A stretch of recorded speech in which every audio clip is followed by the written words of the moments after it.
নমস্কার ছাত্র ভাইরা, এর আগের দিনে আমি আবহবিজ্ঞানের নিয়ন্ত্রক সম্পর্কে আলোচনা করেছি। আজকে আবহবিজ্ঞানের এই তৃতীয় ভিডিওতে আমি আবহবিজ্ঞানের শ্রেণীবিভাগ সম্পর্কে আলোচনা করব। তোমরা প্রত্যেকেই দেখতে পাচ্ছ বোর্ডের মধ্যে আমি আবহবিজ্ঞানের শ্রেণীবিভাগটা করে রেখেছি। তাহলে আবহবিজ্ঞানকে আমরা কটা ভাগে ভাগ করতে পারি? এখানে দেখতে পাচ্ছি যে তিনটে প্রধান ভাগ রয়েছে: যান্ত্রিক আবহবিজ্ঞান, রাসায়নিক আবহবিজ্ঞান এবং জৈবিক আবহবিজ্ঞান। তাহলে এই তিন প্রকার আবহবিজ্ঞানের আবার কিছু কিছু উপবিভাগ রয়েছে, যেগুলো সম্পর্কে আজকে আমরা ডিটেলসে আলোচনা করব। তাহলে বোর্ড ওয়ার্ক করার সুবিধার জন্য আমি সর্বশেষ জৈবিক আবহবিজ্ঞান থেকে শুরু করছি। তাহলে জৈবিক আবহবিজ্ঞান কাকে বলে? জৈবিক বলতে কি বোঝায়? জৈবিক বলতে বোঝায় জীবজাত। জীব থেকে এসেছে জৈবিক, তাহলে জৈবিক যুক্ত আবহবিকার, যুক্ত ওয়েদারিং, অর্থাৎ জীবদের দ্বারা যে ওয়েদারিংটা ঘটছে। জীব বলতে উদ্ভিদ এবং প্রাণী উভয়কেই বোঝায়। তাহলে জীবদের দ্বারা যান্ত্রিকভাবে অথবা রাসায়নিকভাবে যখন শিলা চূর্ণ বিচূর্ণকৃত হয়, তখন সেটাকে আমরা বলছি জৈবিক আবহবিকার। আমরা দেখতে পাচ্ছি জৈবিক আবহবিকারকে আমি দুটো মেন হেডে ভাগ করেছি: জৈব যান্ত্রিক আর জৈব রাসায়নিক। জৈব যান্ত্রিক বলতে যান্ত্রিক উপায়ে যখন শিলা শুধুমাত্র চূর্ণ বিচূর্ণকৃত হচ্ছে, এখানে কোনো রকম রাসায়নিক পরিবর্তন ঘটছে না। আর জৈব রাসায়নিক কি হচ্ছে না, বিভিন্ন রাসায়নিক পদার্থের সংস্পর্শে এসে শিলা মধ্যস্থিত খনিজগুলোর রাসায়নিক পরিবর্তন ঘটছে এবং পরবর্তী ক্ষেত্রে সেই শিলা খনিজ বা শিলা অন্য এক ধরনের শিলাতে পরিবর্তিত হচ্ছে। সেটাকে আমরা বলছি জৈব রাসায়নিক আবহবিকার। জৈব যান্ত্রিক আবহবিকারকে আমি আবার দুটো ভাগে ভাগ করেছি: প্রাণীদের দ্বারা এবং উদ্ভিদের দ্বারা। এর একটা করে উদাহরণ দিয়ে বোঝাচ্ছি। জৈব যান্ত্রিক আবহবিকার প্রাণীদের দ্বারা কি হবে না, বিভিন্ন ধরনের প্রাণী আমরা দেখতে পাই যে প্রাণীগুলো মাটিতে গর্ত খোঁড়ে, যেমন কেঁচো, খরগোশ, শেয়াল। এই ধরনের প্রাণীরা মাটিতে যখন গর্ত করে, তখন এই সমস্ত প্রাণীদের দ্বারা কি হয়, শিলা চূর্ণ বিচূর্ণকৃত হয়ে জৈব আবহবিকার ঘটে। প্রাণীদের মধ্যে মানুষও পড়ে, তাহলে মানুষেরও ভূমিকা রয়েছে। মানুষের ভূমিকা সর্বোপরি সবচেয়ে বেশি প্রাধান্য। মানুষ যে বিভিন্ন রাস্তাঘাট, ঘর বাড়ি, বিভিন্ন ধরনের জিনিস তৈরি করে, তাতে কিন্তু মানুষ নিজেদের প্রয়োজনে প্রকৃতি থেকে শিলাকে চূর্ণ বিচূর্ণ করে এবং সেখানে আবহবিকার ঘটায়। দ্বিতীয় পয়েন্টে আমরা দেখতে পাচ্ছি উদ্ভিদদের দ্বারা আবহবিকার। উদ্ভিদের দ্বারা জৈব যান্ত্রিক আবহবিকার কি উদাহরণ হবে না, তোমরা প্রত্যেকেই দেখবে যে বিভিন্ন জায়গাতে বড় বড় যে বট গাছ থাকে, সেই বট গাছের গোড়াতে সিমেন্টের চাতাল করে দেওয়া থাকে। কিন্তু কিছু বছর পরে বট গাছ যখন আস্তে আস্তে বড় হয়, তখন আমরা দেখতে পাই যে ওই সিমেন্টের চাতাল বরাবর সেটা আস্তে আস্তে ওই সিমেন্টের চাতালটা ভেঙে যায়। কেন ভেঙে যায়? তার কারণ হচ্ছে উদ্ভিদটা আস্তে আস্তে মোটা হয়, তার শেকড় বাকড় চারদিকে ছড়িয়ে যায়, তার ফলে কি হয় না, সেটা আস্তে আস্তে ফাটিয়ে যায়। সেই জন্য যদি কোনো পাথরের উপরে কোনো উদ্ভিদ গজিয়ে ওঠে, তাহলে আমরা দেখতে পাবো যে সেই পাথরটাকে উদ্ভিদ শেকড়ের দ্বারা ফাটিয়ে দেবে। এখানে রাসায়নিক কোনো পরিবর্তন ঘটছে না, তাই এটাকে আমরা উদ্ভিদের দ্বারা জৈব যান্ত্রিক আবহবিকার বলতে পারি। 2 নম্বর পয়েন্ট আমরা চলে আসছি যে জৈব রাসায়নিক আবহবিকার। জৈব রাসায়নিক আবহবিকার যে রাসায়নিক পরিবর্তন ঘটবে প্রাণীদের দ্বারা। কিভাবে রাসায়নিক পরিবর্তন ঘটতে পারে না, বিভিন্ন প্রকার প্রাণী প্লাস মানুষ, তাদের বিভিন্ন মল মূত্র, তাদের পচা দেহাবশেষ ইত্যাদি যখন মাটির সাথে বা পাথরের সাথে মেশে, তাদের থেকে বিভিন্ন রকমের রাসায়নিক বেরিয়ে আসে এবং সেই রাসায়নিকের সাথে প্রস্তর বা প্রস্তরখণ্ডের খনিজের বিভিন্ন রকম বিক্রিয়ার ফলে সেটা আস্তে আস্তে চূর্ণ বিচূর্ণ হয়ে যায়। এটা হচ্ছে প্রাণীদের দ্বারা জৈব রাসায়নিক। উদ্ভিদের দ্বারা ঠিক একই রকম ভাবে, যে বটগাছের গল্প আমি একটু আগে বললাম, সেই বটগাছে তোমরা দেখবে যে বটগাছের বিভিন্ন রকমের পাতা বা ডাল পালা, বিভিন্ন ফল যে নিচে পড়ে, সেগুলো আস্তে আস্তে পচে যায় এবং তার থেকে বিভিন্ন রকমের জৈবিক অ্যাসিড, যেমন হিউমিক অ্যাসিড, সাইট্রিক অ্যাসিড, এই ধরনের বিভিন্ন রকম অ্যাসিড তৈরি করে। সেই অ্যাসিডগুলো আবার শিলার সঙ্গে রিঅ্যাকশন করে, শিলার যে সমস্ত খনিজগুলো থাকে তাদের সঙ্গে রিঅ্যাকশন করে রাসায়নিকভাবে শিলাকে ভেঙে দেয় বা চূর্ণ বিচূর্ণকৃত করে। এটাকে আমরা বলছি উদ্ভিদের দ্বারা সৃষ্ট জৈব রাসায়নিক আবহবিকার।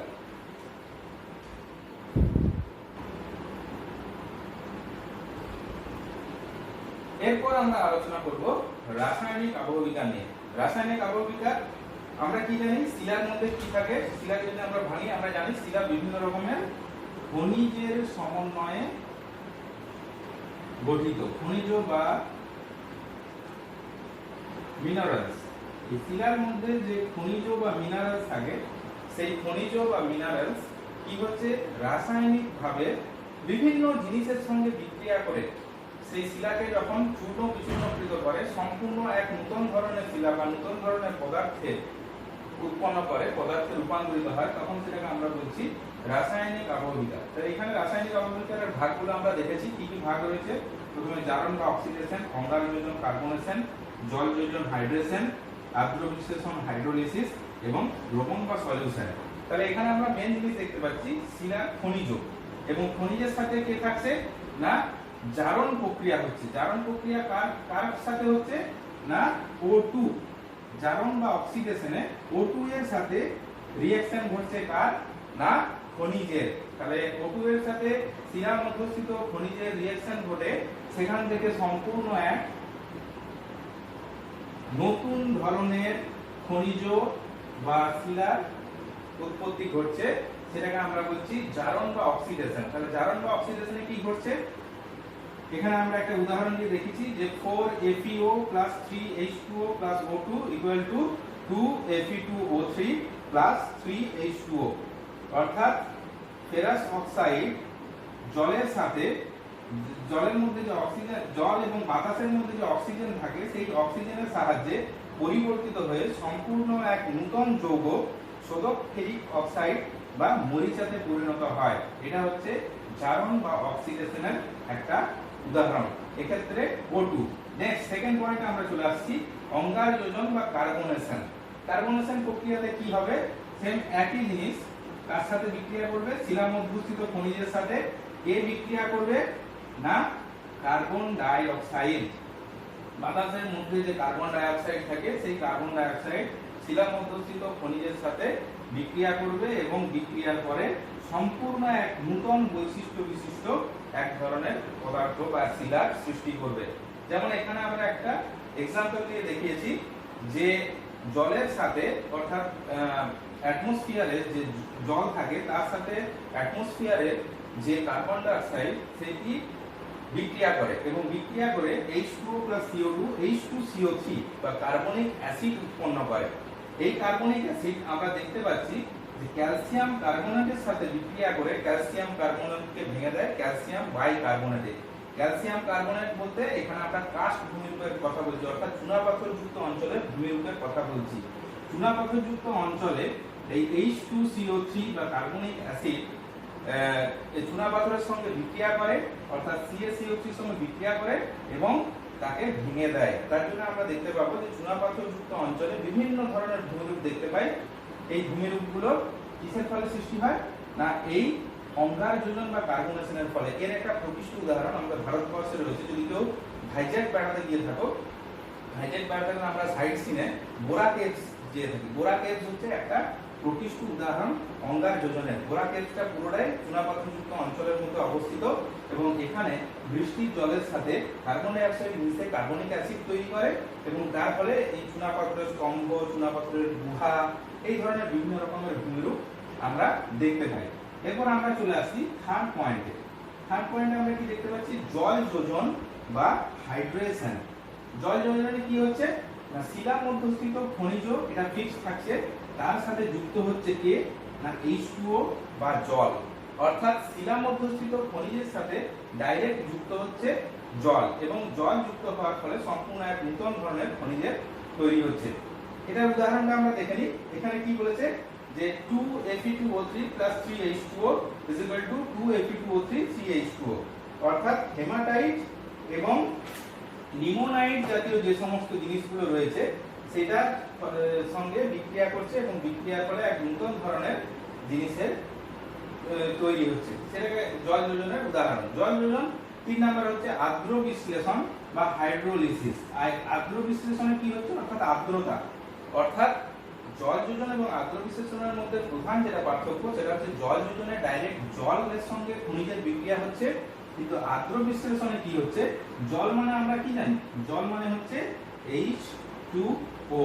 এই H2O কে যদি আমরা ভাঙি আয়নে, তাহলে কি হবে, এখানে আমরা H প্লাস আয়ন পাবো এবং OH মাইনাস আয়ন পাবো।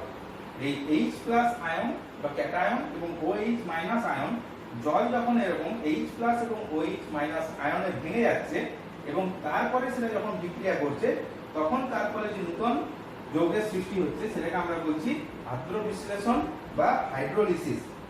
এখানে আমি একটা উদাহরণ দিয়েছি, কি সেই উদাহরণটা না, KAlSi3O8 HOH HAlSi3O8 KOH, অর্থাৎ অর্থেজ ফেলসপারের সঙ্গে এই HOH আয়নটা যুক্ত হচ্ছে এবং সেটাকে ভেঙে দিচ্ছে কিসে না, অ্যালুমিনো সিলিসিক অ্যাসিড এবং পটাশিয়াম হাইড্রাইডে।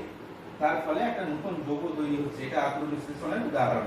এবং সর্বশেষ যে উদাহরণটা আমরা, যে পয়েন্টটা আমরা দেখছি, সর্বশেষ পয়েন্টটা এখানে কি বলছে না, দ্রবণ বা সলিউশন। এটা আর অন্য কিছুই নয়, আমরা এক গ্লাস জল নিয়ে তাতে যদি লবণকে গুলে দিই, কি হয়, লবণটা জলে পুরোপুরি দ্রবীভূত হয়ে যায়, সলিউবল হয়ে যায়।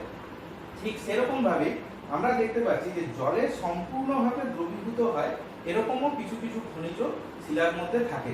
তাহলে যে সমস্ত শিলাতে এই ধরনের খনিজগুলো থাকে তার উপর দিয়ে যদি জল প্রবাহিত হয়, তাহলে কি ঘটনা ঘটবে না, জলের মধ্যে সেই খনিজগুলো সম্পূর্ণরূপে দ্রবীভূত হবে এবং দ্রবীভূত হওয়ার ফলে সেটা জলের একটা দ্রবণের সৃষ্টি করবে। যেমন এখানে আমি একটা সহজ উদাহরণ দিয়েছি, যে সৈন্ধব লবণ যে আমরা বাড়িতে ইউজ করে থাকি অনেক সময়, সেই সৈন্ধব লবণ একটা খনিজ, তার সঙ্গে যখন জল, তাতে যদি আমরা জল দিই তখন আমরা দেখবো সৈন্ধব লবণ জলের একটা দ্রবণ তৈরি হয়েছে, অর্থাৎ জলের সাথে সৈন্ধব লবণটা সম্পূর্ণরূপে মিশে গেছে। এটা রাসায়নিক আবহবিকারের একটা প্রকারভেদ। তাহলে আমরা রাসায়নিক আবহবিকারের 5টা প্রকারভেদ সম্পর্কে আলোচনা করলাম। এরপর নেক্সট আমরা যে প্রকারভেদটা নিয়ে আলোচনা করব,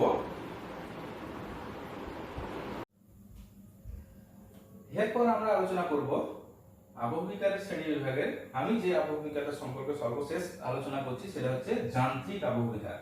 তাহলে প্রথমে যান্ত্রিক আবহবিকারের সংজ্ঞা বা ডেফিনিশনটা জেনে নেওয়া যাক। যান্ত্রিক আবহবিকার কাকে বলে না, যে আবহবিকার প্রক্রিয়ার মাধ্যমে শিলা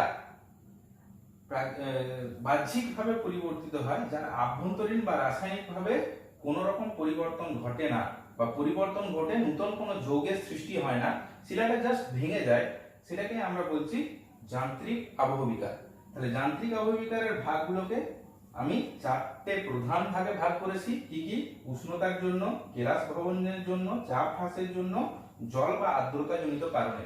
তার ভেতরে আবার সাব পয়েন্টগুলো রয়েছে, যার মধ্যে ইম্পর্টেন্ট প্রধান দুটো হচ্ছে উষ্ণতার ভিত্তিতে এবং কেলাস ভবন প্রক্রিয়ার মাধ্যমে। এটা লং কোশ্চেন এলে এই দুটোর থেকে লিখতে হয়। আর বাকি আমরা নিচে যেটা দেখতে পাচ্ছি, চাপ হ্রাস জনিত এবং জল ও আর্দ্রতা জনিত কারণে, এগুলো ছোট 2 বা 3 নম্বরের কোশ্চেন হিসাবে আসতে পারে। তাহলে প্রথমে আমরা উষ্ণতার ভিত্তিতে যান্ত্রিক আবহবিকারের ভাগগুলো করে নেব। উষ্ণতার ভিত্তিতে যান্ত্রিক আবহবিকারের ভাগ। তাহলে যান্ত্রিক আবহবিকার কোন অঞ্চলে বেশি দেখা যাবে না, যে অঞ্চলে উষ্ণতা অনেক বেশি থাকবে, অর্থাৎ অনেক বেশি উষ্ণতা থাকবে দিনের বেলায়, রাতের বেলাতে উষ্ণতা অনেক কম থাকবে, অর্থাৎ উষ্ণতার প্রসরটা অনেক বেশি হবে। যেমন মরুভূমি অঞ্চলে যদি আমরা দেখি, মরুভূমি অঞ্চলে রাত্রে বেলাতে টেম্পারেচার কিরকম দাঁড়ায় না, 2 ডিগ্রি বা 3 ডিগ্রি বা 5 ডিগ্রি সেলসিয়াস। আবার দিনের বেলাতে এখানে টেম্পারেচার কিরকম দাঁড়ায় না, 40 ডিগ্রি বা 50 ডিগ্রি বা 55 ডিগ্রি সেলসিয়াসের মতো। তাহলে এই দুটোর মধ্যে পার্থক্য কত থাকে, প্রায় 30 ডিগ্রি সেলসিয়াসের মতো। তাহলে এইটাকে আমরা বলছি উষ্ণতার প্রসর। তাহলে যে সমস্ত অঞ্চলে এই উষ্ণতার প্রসর বেশি হবে, উষ্ণতার প্রসর বেশি হবে কোন অঞ্চলে, মরুভূমি বা মরুপ্রায় ভূমি অঞ্চলে, সেই সমস্ত এলাকাতে এই যান্ত্রিক উষ্ণতার ভিত্তিতে যান্ত্রিক আবহবিকার বেশি দেখা যাবে। তাহলে এর প্রথম পয়েন্টটা আমরা দেখে নিই। প্রথম পয়েন্টটা কি আছে প্রস্তর চাই খণ্ডীকরণ। নামের মধ্যেই বুঝতে পারছি যে প্রস্তর চাই অর্থাৎ প্রস্তরটা চাইয়ের আকারে যখন ভেঙে যাচ্ছে। তাহলে একটা ছবি এঁকে দেখা যাক। এটা মরুভূমি অঞ্চল। এই অঞ্চলে যদি এরকম ভাবে কোনো একটা শিলা থাকে তাহলে আমরা কি দেখতে পাবো, যে এখানে দিনের বেলাতে টেম্পারেচার অনেক বেশি, সূর্যের তাপ সরাসরি এসে পড়বে এখানে, এবং কি হবে আমরা জানি যে প্রস্তরখণ্ডের মধ্যে খনিজ থাকে, সেই খনিজের তাপ অ্যাবজর্বিং ক্যাপাসিটি থাকে, আস্তে আস্তে খনিজ তাপ গ্রহণ করবে, শিলা উত্তপ্ত হবে। যে কোনো জিনিসই উত্তপ্ত হলে কি হয়, এক্সপ্যান্ড করে, অর্থাৎ বড় হয়ে যায় বা ফুলে যায়। তাহলে এই শিলাটাও এক্সপ্যান্ড করবে। আবার রাত্রে বেলাতে আমরা কি দেখতে পাবো, যে টেম্পারেচার একদম কমে যাবে, তখন কি করবে, শিলা তাপটা ছেড়ে দেবে। তার ফলে কি হবে, কন্ট্রাকশন, অর্থাৎ একবার শিলাটা ফুলে উঠছে, একবার কি বলবো দুমড়ে যাচ্ছে। তার ফলে কি হবে, ক্রমাগত এরকম ঘটনা চলতে চলতে চলতে চলতে একসময় আমরা দেখতে পাবো শিলার মধ্যে বিভিন্ন ক্র্যাক বা ফাটলের সৃষ্টি হয়েছে। এই ক্র্যাক বা ফাটল বরাবর পরবর্তী ক্ষেত্রে শিলাটা ভেঙে চূর্ণ বিচূর্ণ হয়ে যাবে, এবং এই ক্র্যাকগুলো সাইডে বিভিন্ন জায়গাতে শিলার মধ্যেই পড়ে থাকবে। তাহলে এইভাবে যে আবহবিকারটা ঘটছে, সেই আবহবিকারটাকে আমরা বলছি যে প্রস্তর চাই খণ্ডীকরণ, অর্থাৎ চাইয়ের আকারে প্রস্তরগুলো খণ্ড খণ্ড ভাবে আবহবিকারটা ঘটছে। তাহলে এই ধরনের আবহবিকারের ক্ষেত্রে বিশেষ বিশেষ যে বৈশিষ্ট্যগুলো রয়েছে সেগুলো একবার বলে দিই। যেহেতু চৌকাকারে এই আবহবিকারটা ঘটছে, সেজন্য এই আবহবিকারটাকে চৌকাকার আবহবিকারও বলা হয়ে থাকে। আর কি না, এতে কি হতে হবে না, সমসত্ব শিলা হতে হবে। সমসত্ব শিলা, সমসত্ব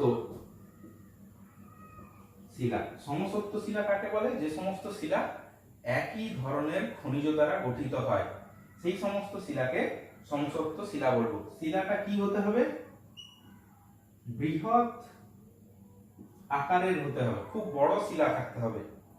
আর কি হতে হবে না, সমসত্ব তাপের কুপরিবাহী এই ধরনের শিলাতে আমরা দেখতে পাই। এটা কোন ধরনের শিলাতে বেশি দেখা যায় না, এই প্রস্তর চাই খণ্ডীকরণ, এটা সবচেয়ে বেশি আমরা দেখতে পাই ব্যাসল্ট জাতীয়, ব্যাসল্ট জাতীয় আগ্নেয় শিলার মধ্যে প্রস্তর চাই বিচ্ছিন্নকরণ সবচেয়ে বেশি দেখতে পাই। এরপরে আমরা চলে আসছি দ্বিতীয় প্রসেসে। দ্বিতীয় প্রসেসটা আমরা কি দেখতে পাচ্ছি, এখানে নামটা লেখা আছে দেখো। দ্বিতীয় প্রসেস হলো স্বল্প মোচন। স্বল্প মোচন, এখানে দুটো শব্দ আছে, একটা স্বল্প, স্বল্প কথার অর্থ হচ্ছে বাকল বা ছাল, আর মোচন কথার অর্থ হচ্ছে উন্মোচিত হওয়া।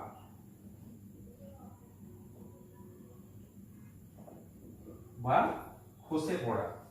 অর্থাৎ কি হচ্ছে, যে শিলার মধ্যস্থিত শিলার উপরের ভাগটা যখন আস্তে আস্তে বাকল বা ছালের আকারে, গাছের ছাল যেভাবে মোচিত হয় বা উঠে যায়, সেই রকম ভাবে আস্তে আস্তে উঠে যাচ্ছে, তখন সেটাকে আমরা বলছি স্বল্প মোচন। স্বল্প মোচন। তাহলে স্বল্প মোচন প্রক্রিয়াতে প্রধান বৈশিষ্ট্যগুলো কি কি, একটা ছবি এঁকে বোঝানো যাক। স্বল্প মোচন প্রক্রিয়া, ছোট আকৃতির শিলা, দিনের বেলাতে সূর্যের আলো এসে পড়বে, অবশ্যই এই শিলাটাকে হতে হবে সমসত্ব শিলা, অর্থাৎ একই ধরনের কঠিন পদার্থ দ্বারা গঠিত শিলা। আর কি হতে হবে না, সমকেন্দ্রিক স্তর যুক্ত হতে হবে।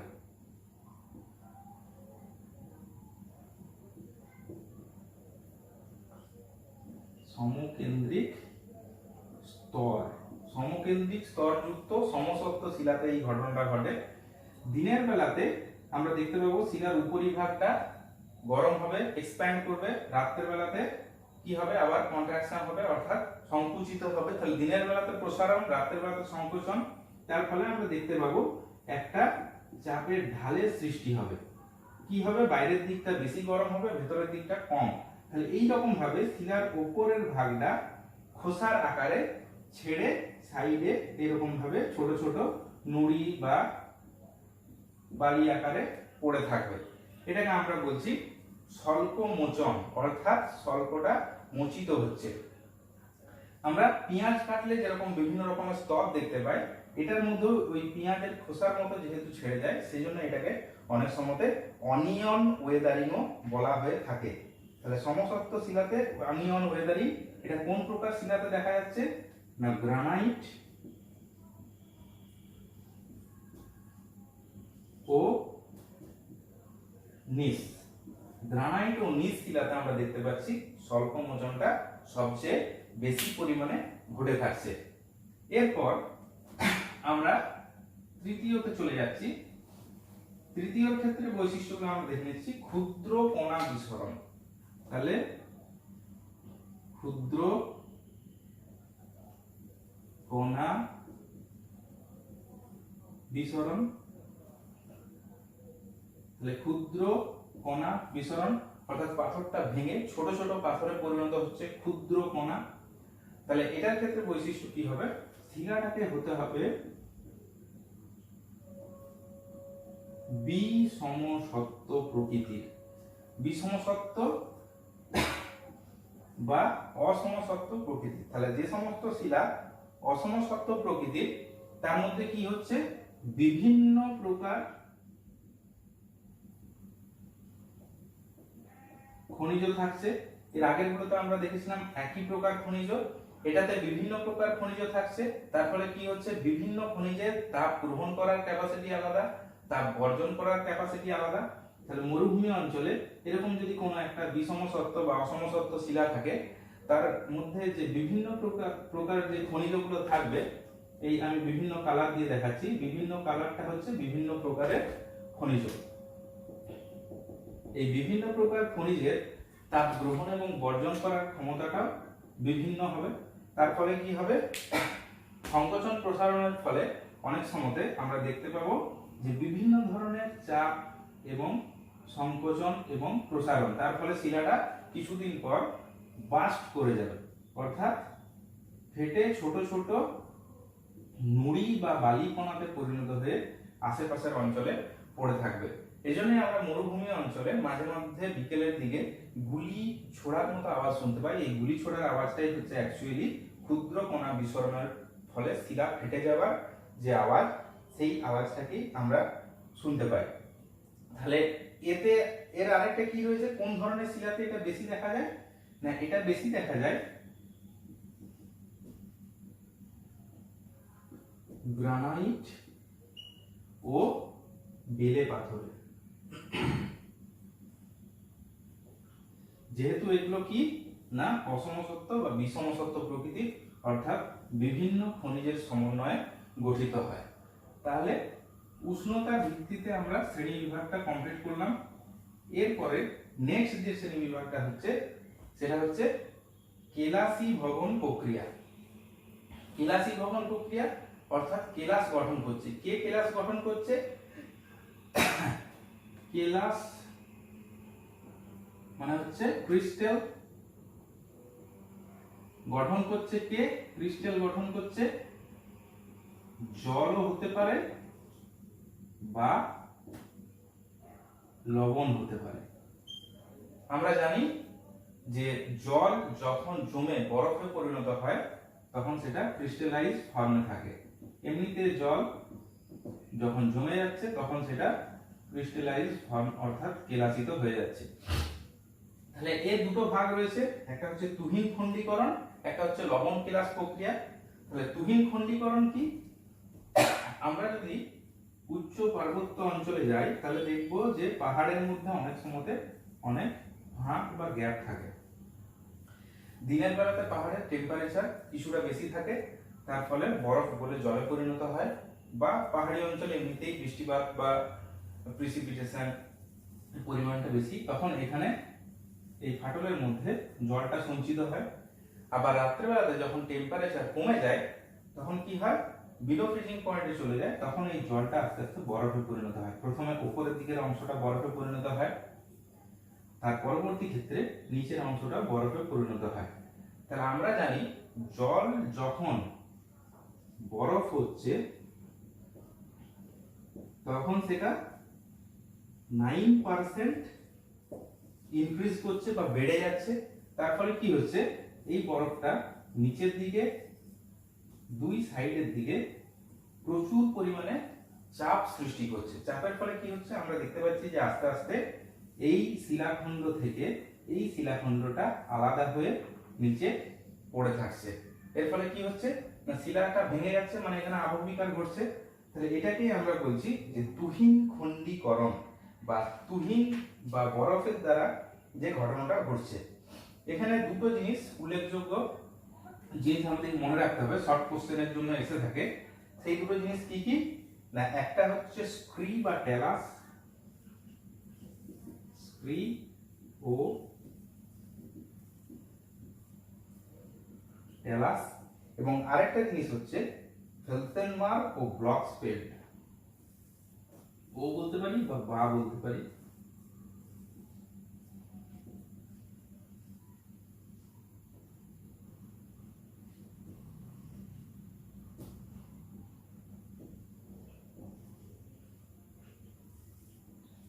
এই যে আমরা দেখলাম যে পাহাড়ি বা পার্বত্য অঞ্চলে শিলাটা চূর্ণ বিচূর্ণকৃত হয়ে বিভিন্ন কোন শেপের শিলার সৃষ্টি করছে। এই কোন শেপের শিলাগুলো যখন পাহাড়ের মধ্যে জমে থাকছে তখন সেটাকে আমরা বলছি স্ক্রি বা টেলাস, এবং সেই স্ক্রি বা টেলাস যখন পর্বতের পাদদেশ, পাদদেশ মানে নিচে যখন জমা হচ্ছে তখন সেটাকে আমরা বলছি ব্লকসফেল্ড বা ফেলসেনমার্ক। তাহলে এখানে শর্ট কোশ্চেন আমাদের একটা জানা হয়ে গেল যে স্ক্রি বা টেলাস এবং ব্লকসফেল্ড ও ফেলসেনমার্ক কি। এরপর নেক্সট পয়েন্ট হচ্ছে লবণ কেলাস।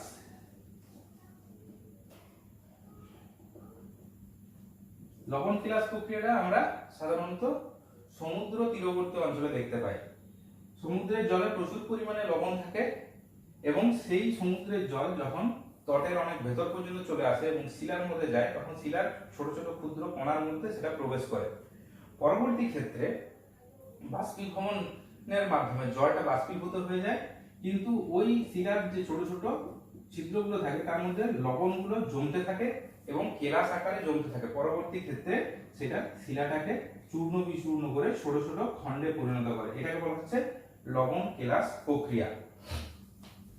তাহলে কেলাস ভবন প্রক্রিয়াটা আমাদের আলোচনা করা হলো। এরপর আমাদের নেক্সট যে প্রক্রিয়াটা হচ্ছে সেটা হচ্ছে চাপ হ্রাস জনিত প্রক্রিয়া।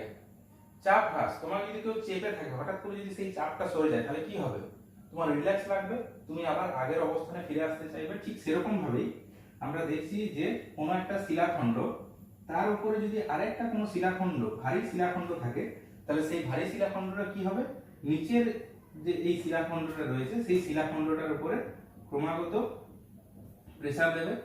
পরবর্তী ক্ষেত্রে আবহবিকার এবং ক্ষয়ীভবনের ফলে এই উপরের ভারী শিলাখণ্ডটা যদি অপসারিত হয় তখন কি হবে, এই নিচের শিলার যে শিলাখণ্ডটা তার চাপটা হ্রাস হবে, তখন সে কি করবে, পূর্বের স্থানে ফিরে আসতে চাইবে, অর্থাৎ সে একটু হলেও উপরের দিকে উঠে আসতে চাইবে, অর্থাৎ সে একটু এক্সপ্যান্ড করবে। তার ফলে কি ঘটনা ঘটবে যে এই শিলাটা ফেটে যাবে। কি রকম ভাবে ফেটে যাবে, আইদার অনুভূমিক ভাবে বা সমান্তরাল ভাবে ফেটে যেতে পারে।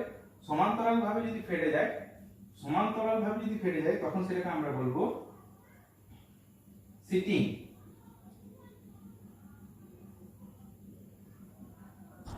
এবং এই ফাটলটা যদি উলম্ব ভাবে হয় তখন সেটাকে আমরা বলবো স্প্ল্যাশিং।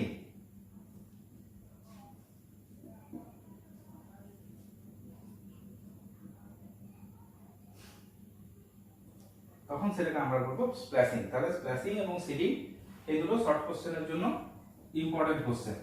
তাহলে আমরা একেবারে শেষের দিকে চলে এসেছি। এরপর হচ্ছে জল বা আর্দ্রতা জনিত কারণে যে আবহবিকার ঘটছে। জল বা আর্দ্রতা জনিত কারণে কি কি আবহবিকার ঘটে থাকে না, ফ্লেকিং এবং স্লেকিং। তাহলে জল বা আর্দ্রতা জনিত কারণে কিভাবে আবহবিকার ঘটে থাকতে পারে, কোন শিলার মধ্যে জল আর্দ্রতা বা জলীয় বাষ্প যদি প্রবেশ করে তখন সেই শিলার খনিজগুলো আর্দ্র হয়ে যায় এবং সেটা আস্তে আস্তে এক্সপ্যান্ড করে এবং সেটা বিভিন্ন ভাবে ফুলে ওঠে এবং আস্তে আস্তে ফেটে গিয়ে শিলাচূর্ণে পরিণত হয়। এটাই হচ্ছে জল বা আর্দ্রতা জনিত কারণে। এটাকে দুটো ভাগ রয়েছে, একটাকে আমরা বলছি ফ্লেকিং। ফ্লেকিংটা কি হয় না, বৃষ্টি বহুল অঞ্চলে ছিদ্রযুক্ত শিলায় ঘটে। যেখানে প্রচুর বৃষ্টি হয়, প্রচুর বৃষ্টি হয়, আরেকটা কন্ডিশন কি না, ছিদ্রযুক্ত শিলা থাকে।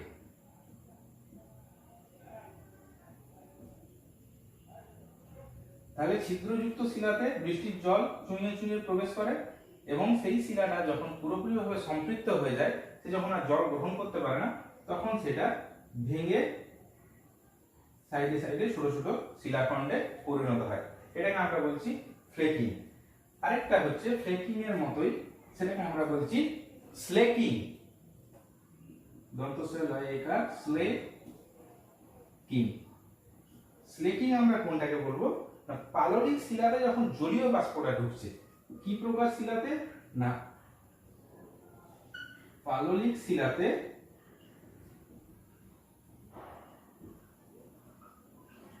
জলীয় বাষ্প, অর্থাৎ পাললিক শিলার মধ্যে যখন জলীয় বাষ্পযুক্ত বায়ু আসছে, তখন সেই জলীয় বাষ্পযুক্ত বায়ু জলীয় বাষ্পটা চুইয়ে পাললিক শিলার মধ্যে যাচ্ছে এবং তার ফলে পাললিক শিলাটা সম্পৃক্ত হয়ে যাচ্ছে এবং আস্তে আস্তে ভেঙে চূর্ণ বিচূর্ণ হয়ে যাচ্ছে।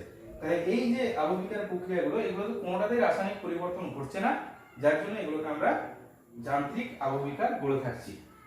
তাহলে নমস্কার, আজকে আমি এখানেই শেষ করছি আবহবিকারের বিভিন্ন শ্রেণী বিভাগ। আবার পরবর্তী অন্য চ্যাপ্টার নিয়ে নেক্সট ভিডিওতে আপনাদের সাথে দেখা হবে। Thank you.